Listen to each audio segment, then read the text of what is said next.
Handa raw makipagtulungan sa investigasyon ang may-ari ng bar kung saan hinipuan at sinampal umano ng isang lalaki ang aktres na si Ana Capri. Ban na rin daw sa bar ang inirereklamong lalaki.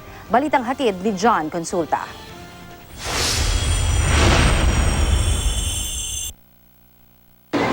Kasama ang kanyang abogado, nagtungo sa NBI ang artistang si Infan Avanica na mas kilala sa pangalang Ana Capri para isumbong ang nangyaring sexual harassment sa kanya. Kwento ni Capri, nagtungo daw siya at kanyang mga kaibigan sa sikat na Palace Pool Club sa Bonifacio, Global City pasado alas 3 sa madaling araw noong linggo. Habang nag-charge ng kanyang cellphone, bigla na lang daw may lumapit na lalaki at hinawakan ng kanyang likuran.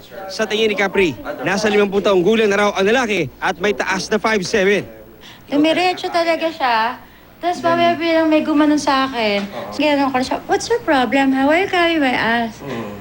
Ako nagulat eh. Kasi pag gano'n, ako nakakita ng star. Sabi ko, ha? Dito. Pag gumanyan ako, sa ako ito parang na-shock.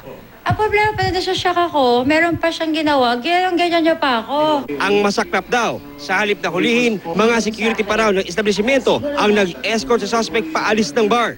Yung bouncer, hinatid pa talaga siya, sinakay pa talaga siya sa kotse niya.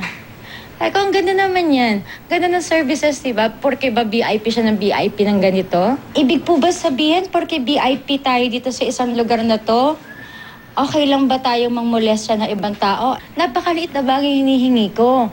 Ibigay mo lang yung name.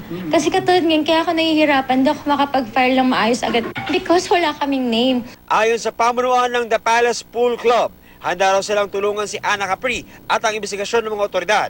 Base sa kanilang protocol, pinag-iwalay nila ang dalawang sangkot para hindi na lumaki pa ang gulo.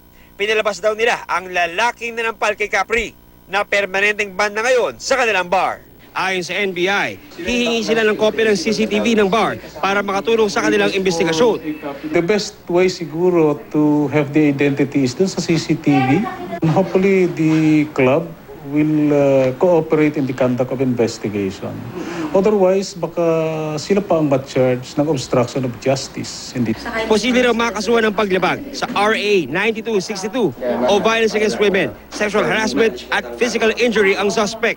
Sakaling dayuhan, makikipag-ugnayan ng NBI sa Bureau of Immigration at Embassy ng suspect para mapanagot sa kanyang ginawa. John Consulta, GMA News.